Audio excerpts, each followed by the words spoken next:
रामचरितमानस बालकांड चौपाई 326।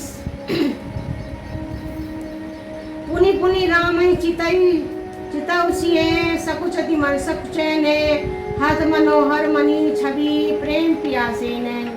सीता जी बार बार श्री रामचंद्र जी की ओर देख रही हैं, पर उनका मन नहीं भरता और सकुचा रही है, यानी शर्मा भी नहीं है और बार बार भगवान राम को देख भी रही है।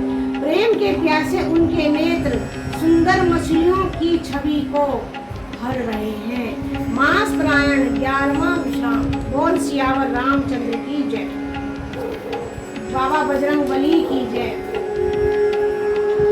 श्याम शरीर सुभाए सुहावन शोभा कोटि मनोज लजावन जावक जुगपद कमल सुहाए मुनि मन पंडुप रहत जिन छाए।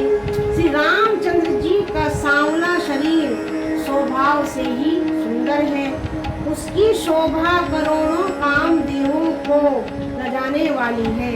महावर से युक्त चरण कमल बड़े सुहावने लगते हैं, जिन पर मुनियों के मन रूपी भंवरे सदा छाए रहते हैं।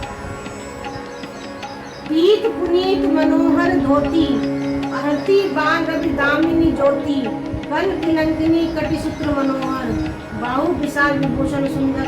पवित्र और मनोहर पीली धोती प्रातः काल के सूर्य और बिजली के ज्योति को हरने वाली है। कमर में सुंदर किंकणी यानी जिसको कटिबंध बोलते हैं, यानी कमर में बनने वाली और कटिसूत्र है। विशाल भुजाओं में सुंदर आभूषण सुशोभित है।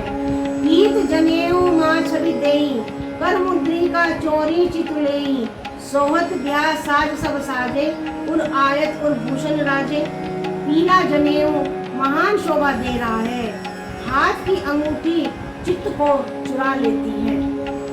यहाँ के सब साज सजे हुए वे शोभा पा रहे हैं। चौड़ी छाती पर हृदय पर पहनने के सुंदर आभूषण सुशोभित है, यानी भगवान राम की छवि का वर्णन नहीं किया जा सकता। पियर उपरना खाखा सोती दू आचरई लगे मणि मोती नयन कमल काल कुंडल काना बदनु सकल सौंदर्य निधाना। पीला दुपट्टा काखा सोती जनेऊ की तरह सुशोभित है, जिसके दोनों छोरों पर मणि और मोर लगे हैं। कमल के समान सुंदर नेत्र हैं, कानों में सुंदर कुंडल है और मुख तो सारी सुंदरता का खजाना ही है, यानी कानों में कुंडल सुंदर लग रहे हैं और चेहरा यानी मुख तो उसकी तो सुंदरता का वर्णन ही नहीं किया जा सकता। इतना सुंदर मुख प्रभु श्री राम का। सुंदर भ्रकुटी मनोहर नासा भाल तिलक रुचिरत निवासा सोहत मोर मनोहर माथे मंगल में मुकुता बनी गाथे। सुंदर भौहें मनोहर नासिका यानी नाक है, सुंदर भौहें सुंदर नाक है। ललाट पर तिलक जो तो सुंदरता का घर ही है, उसके मंगल में मोती और मणि गुथे हुए हैं, ऐसा मनोहर और माथे पर सो रहा है। गाथे मामनी मोर मंजूल अंग सब चित्र चोरही पुरनारी सुंदरी बरही बिलो की सब चिंत रही। मणि बसन भूषण वारी आरती करई मंगल गावही सुसुमन बरसई सुत मागध बंदी सुजस सुनावही। सुंदर मोर में बहुमूल्य मणियां गुथी हुई हैं, सभी अंग चित्त को चुराए लेते हैं। सब नगर के स्त्रियां और देव सुंदरियां दूल्हे को देखकर तिनका तोड़ रही हैं और मणि वस्त्र तथा आभूषण निछावर करके आरती उतार रही हैं और मंगल गान कर रही हैं। देवता फूल बरसा रहे हैं और सूत मागध तथा भाट सुयश सुना रहे हैं, यानी उनका सुंदर यश सुना रहे हैं। कोहबरी आने कुंवर कुंवरी सुहासिनी सुख पाई के अति प्रीति लोग के रीति लागी करण मंगल गाई के। लाल कोरी गोरी सिखाऊं रामी संसार कहे रनिवा सुहास विलास रसवस जन को फल सब लहे। सुहागिनी स्त्रियां सुख पाकर कुंवर और कुमारियों को होकर कुल देवता के स्थान में लाए और अत्यंत प्रेम से मंगल गीत गा गा कर लौकिक रीति करने लगी। पार्वती जी श्री रामचंद्र जी को लहकोर वर वधु को परस्पर ग्रास देना सिखाती हैं और सरस्वती जी सीता जी को सिखाती हैं। रमिया रनिवास हास विलास के आनंद में मग्न है।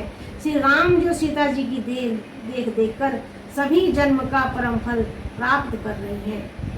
निज पानी मणिमऊ देखी अति मूर्ति सुख पर परिधान की चालती न भुजबल बिलोकनी बिरह भय बस्टान की। वो तो विनोद प्रमोद प्रेमु ने जाई कहीं जानई अली बर कुमारी सुंदर सकल सखी लवई जन वासे ही चली। आपने अपने हाथ को मणियों में सुंदर रूप के भंडार श्री रामचंद्र जी की परछाई धो रही हैं। यह देखकर जानकी जी दर्शन में वियोग होने के भय से बहुरूपी लता को और दृष्टि को हिलाती बुलाती नहीं है। उस समय के हंसी खेल और विनोद का आनंद और प्रेम कहाँ नहीं जा सकता, उसे सखियां ही जानती है। निरंतर वर कन्याओं को सब सुंदर सखियां जनवासे को लिया चली। यही समय सुनिए आशीष जयते नगर नव आनंदु महा चिरजियों जोरी